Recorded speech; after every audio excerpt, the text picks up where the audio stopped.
Moisés escreveu todas as palavras do Senhor, e tendo-se levantado pela manhã de madrugada, erigiu um altar ao pé do monte e 12 colunas, segundo as 12 tribos de Israel. E enviou alguns jovens dos filhos de Israel, os quais ofereceram ao Senhor holocausto e sacrifícios pacíficos de novilhos. Moisés tomou metade do sangue e o pôs em bacias. E a outra metade aspergiu sobre o altar. Então prestem bem atenção. Eles fizeram o sacrifício dos novilhos. Novilhos são filhotes de boi e de vaca, então é muito sangue.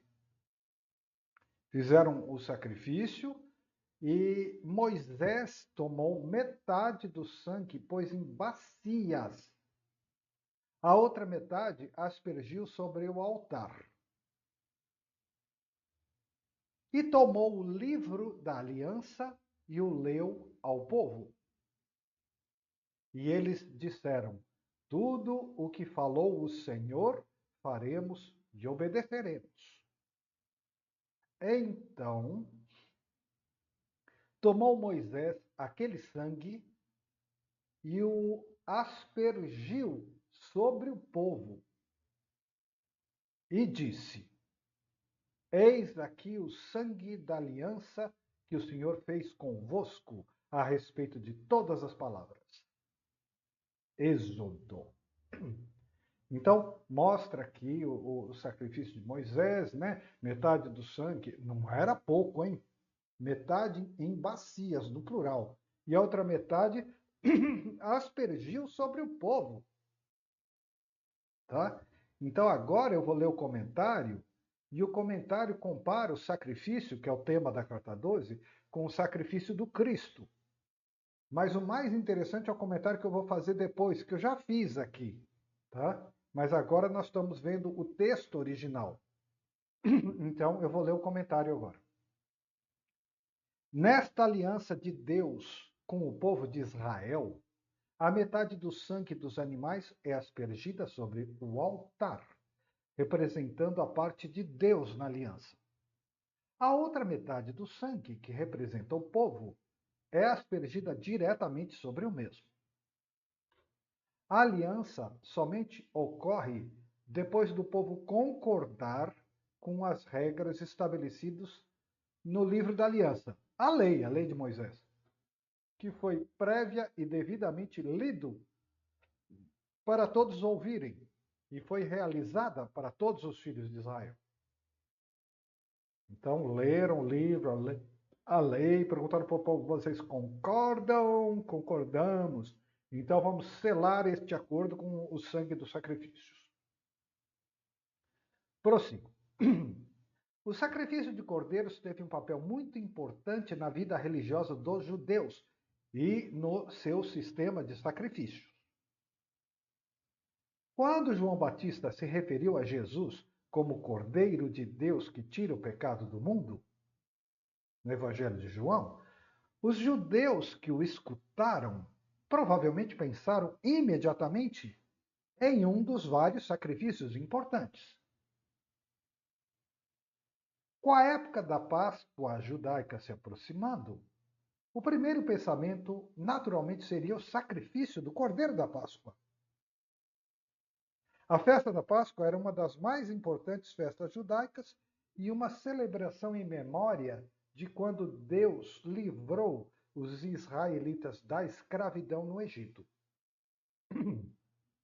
Na verdade, o sacrifício do Cordeiro da Páscoa e o processo de marcar com sangue as ombreiras e as vergas das portas das casas, para o anjo da morte passar sem tocar as pessoas que estavam cobertas pelo sangue. É um claro retrato do trabalho expiatório da cruz. Assim, de modo análogo, ocorre a nova aliança no sangue do Senhor Jesus, que foi por ele instituída na Santa Ceia. ela torna possível a cada cristão, ao receber a comunhão, renovar a sua aliança com Deus. Renovar a aliança. Simbolicamente, não tem mais o sangue físico, mas ainda remete à ideia do sacrifício. Então vamos a alguns comentários. Em primeiro lugar, a gente vê aí que o sacrifício era uma coisa assim muito comum no mundo antigo. Já sabemos de outros povos e tudo mais, mas no próprio Antigo Testamento isso é uma coisa comum. Realizada, inclusive, a aspersão do sangue no altar e nos fiéis por ninguém menos que Moisés. Moisés, para o povo judeu até hoje, é a pessoa mais santa entre os santos, porque eles não reconhecem Jesus, né? Então, o mais santo entre os santos. Aí ele faz esses sacrifícios e tudo mais. Deixa eu ver o que mais que eu ia comentar aqui, peraí. Os judeus, a religião dos judeus, fazia sacrifício. E por que não faz hoje? Por que o judaísmo não faz sacrifícios hoje? Porque os sacrifícios só eram permitidos no templo de Jerusalém. Tá? No templo de Jerusalém. Somente no templo. Por isso que todo mundo, quando chegava a Páscoa, todo mundo tinha que sair das cidades e vir para Jerusalém. Que nem no mundo árabe eles vão para Meca, né? São povos irmãos, filhos dos mesmos patriarcas. Inimigos, mas irmãos. Bom, muito bem. Então, as pessoas sacrificavam animais no templo. Tanto é que no tempo de Jesus ele expulsa os vendedores de animais, pombos, tudo, porque eles estavam fazendo mercado dentro do templo e os sacerdotes certamente tinham comissão. Tá? Então ele expulsou. Tinha que vender fora do templo. Que fosse na porta, mas fora, não dentro. Bom, muito bem. Então, sacrificavam no templo. Por que eles pararam de sacrificar animais? Porque o templo foi destruído. Houve o primeiro templo, destruiu, houve o segundo templo e houve a destruição do segundo templo de Jerusalém. Foi uma coisa medonha, pavorosa. O general Tito, no ano 70 depois de Cristo, foi lá, destruiu tudo, crucificou milhares de judeus. Foi um pavor. E o templo nunca mais foi reconstruído. Então eles não tinham mais onde fazer sacrifício e não tinham mais a permissão de fazer sacrifício. Então é por isso que hoje eles não fazem sacrifício, porque eles não têm mais o templo, eles têm sinagogas. Tudo bem? Então essa é a história do sacrifício entre os judeus. Diz também, explica um pouco melhor o que era esse sacrifício da Páscoa. O sacrifício da Páscoa, quem tiver uma idade parecida com a minha e assistiu na infância os 10 mandamentos, nossa, era uma coisa assim fantástica. Os pais da gente levaram no cinema, era uma coisa do outro mundo. E aí, ainda mais para ver os 10 mandamentos, o rio se transformando em sangue, Moisés abrindo o mar, nossa, é espetacular até hoje. Eu amo o filme. Inclusive, esse filme tem uma pesquisa muito detalhada sobre as roupas dos egípcios, né, e tudo mais. Recomendo muitíssimo que se assista novamente, agora como adulto, mais esclarecido, que se assista os 10 mandamentos. Tá? Vale a pena. Então, Moisés, nesse filme, a gente vê então que Moisés vai lá lutando com Faraó para tirar o povo do Egito. E na última praga do Egito, teve 10 pragas do Egito. Na última praga do Egito, pelo menos no filme, Moisés pergunta para Deus: Nossa, mas qual vai ser a praga agora? E Deus responde: vai sair da própria boca do Faraó. E aí o Moisés vai lá e o Faraó fala: Eu vou matar matar o primogênito de todos os judeus. Aí Moisés percebeu que era essa a praga e falou: Você está louco? Saiu de lá e aí Deus falou assim: Olha, vocês vão sacrificar um cordeiro, juntar toda a família, um cordeiro puro, sem manchas, é uma prefiguração do Cristo. Um cordeiro puro, sem manchas, vocês vão comer, e vocês sabem que o alimento kasher dos judeus, eles não podem comer sangue. Então o sangue do cordeiro marcava, fazia um X, marcava as portas dos judeus. E naquela noite que eles estavam fazendo a ceia de Páscoa, uma prefiguração da Santa Ceia, eles estavam fazendo a Santa Ceia e então passou o anjo da morte do Senhor. Uma sombra. No filme é uma sombra, uma fumaça preta assim que vai invadindo todos os lugares. A cena é magnífica.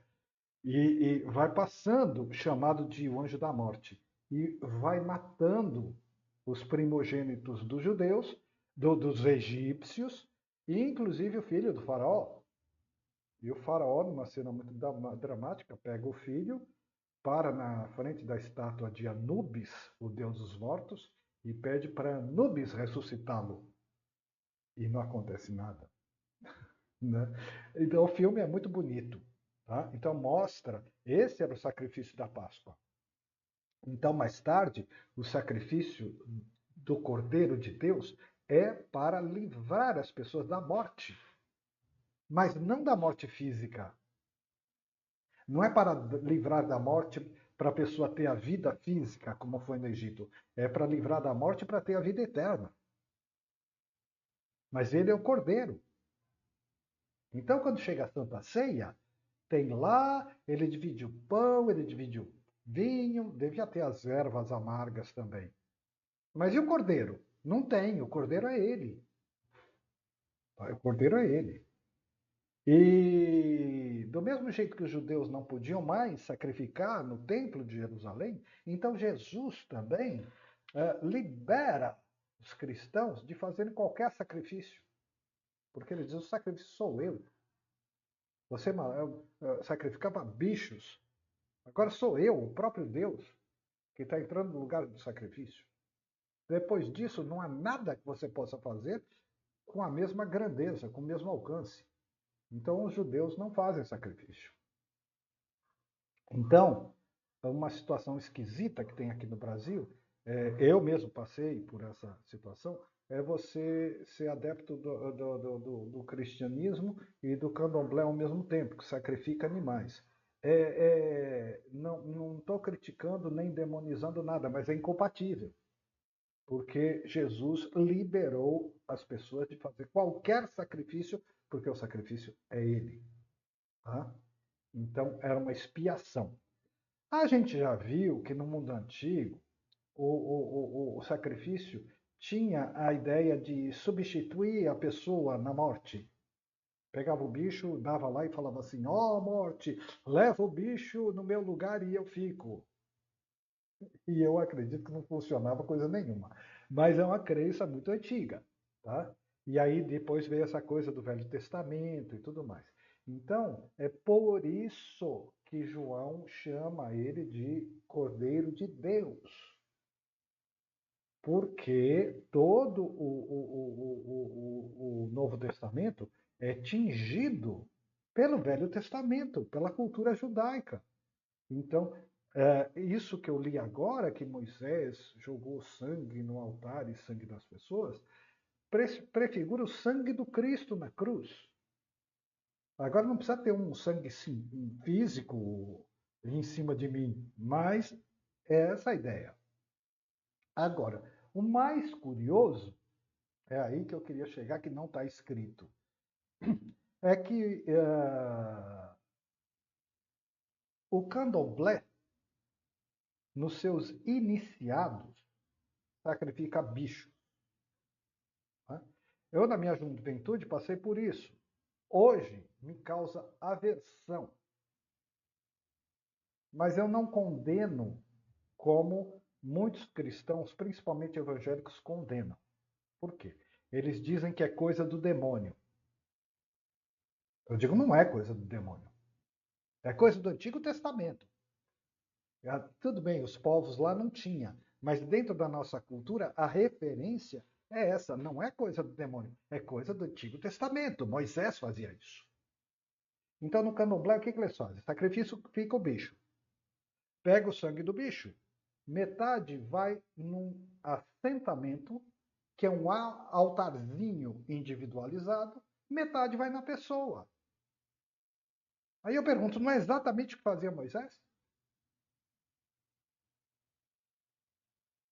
A mesma coisa. Então, não é uma coisa do demônio, é uma coisa atrasada. É uma coisa do Antigo Testamento. É uma coisa do Antigo Testamento. É uma coisa primitiva. Mas dizer que é primitivo também não é uma ofensa. Porque entre os povos primitivos, a gente vê respeito aos mais velhos, respeito aos pais, coisa que a nossa sociedade está perdendo. Então, é correto condená-los? Tudo bem, eu já disse, a coisa dos bichos me causa uma certa aversão, tenha compaixão com os bichos, tudo, mas eu posso condená-los? Se Moisés fazia isso? Do mesmo jeitinho que eles fazem. Será que eu posso condená-los? Tá? Agora, um cristão não pode, não deveria fazer sacrifício. Isso é fato. Claro, tem um monte de gente que vai no candomblé de noite e na igreja de dia. Tudo bem, também não condeno, mas não é compatível. Não é compatível. Tem coisas que não são compatíveis. Por exemplo, é incompatível ser cristão e ser comunista. Porque o comunismo precisa ser ateu. Se tiver Deus ou qualquer esperança, que Deus foi chamado de o ópio do povo, não haverá luta de classes. Simples assim, tá? Bem simples mesmo. É um fundamento de uma doutrina política. Então tem coisas que são incompatíveis. No entanto, as pessoas são malucas. Mistura eira com beira e não dá, tá? Mas azeite e vinho não se misturam, tá? Então, eu não estou condenando ninguém. Vá no candomblé, siga Marx, faça o que você quiser.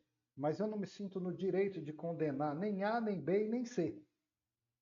Portanto, não aceito ser condenado também. Esse é o ponto. Tá? Tudo bem? Então, aí está a questão do sacrifício, uma coisa tão antiga quanto a própria humanidade. Então, nós temos que olhar isso com um olhar extremamente tolerante, né? Porque eu acabei de ler um trecho do Êxodo, onde Moisés faz isso, nos mesmos moldes, metade no altar, metade nas pessoas, e Moisés é considerada, dentro do judaísmo, a pessoa mais santa de todas. Então, tá bom. E por isso também que no texto eu já falava que prefigura todo o sacrifício do Cristo para dissolver a ilusão da morte. Porque o sacrifício antigo era justamente para evitar a morte. Foi sempre o grande problema da humanidade, sempre foi a morte e o medo da morte. Então, por isso que nesse texto eu coloquei o título Tolerância Religiosa. Tá? Então é isso. Agora, se você vai defender o direito dos animais veganos, etc., tudo bem, respeito, em muita coisa eu concordo, mas é outra questão. Outra questão, no outro capítulo, não cabe aqui. Tá? cabe aqui tudo bem se você falar de um certo sentimento de compaixão, mas o que eu estou querendo falar é o sentido do sacrifício, é outra coisa. É outra coisa completamente diferente. Tá bom? Então, tá aí a prefiguração. Da onde vem essa história do sacrifício? Por que que João Batista, um judeu, chama Jesus de Cordeiro de Deus? Imagine o impacto que tem esse nome sobre os judeus que têm um conhecimento religioso, de ver chamá-lo Cordeiro de Deus. Eis o Cordeiro de Deus. Pode segui-lo, falou para João, né, e o irmão Tiago. E eles foram. Tá? Então, esse é um texto assim bastante forte para uma reflexão. E eu, repito, sugiro juntar a leitura desse texto e essa análise que a gente fez hoje com assistir os 10 mandamentos novamente. Tá? Para se ter uma ideia bem clara como eram as coisas no Antigo Testamento.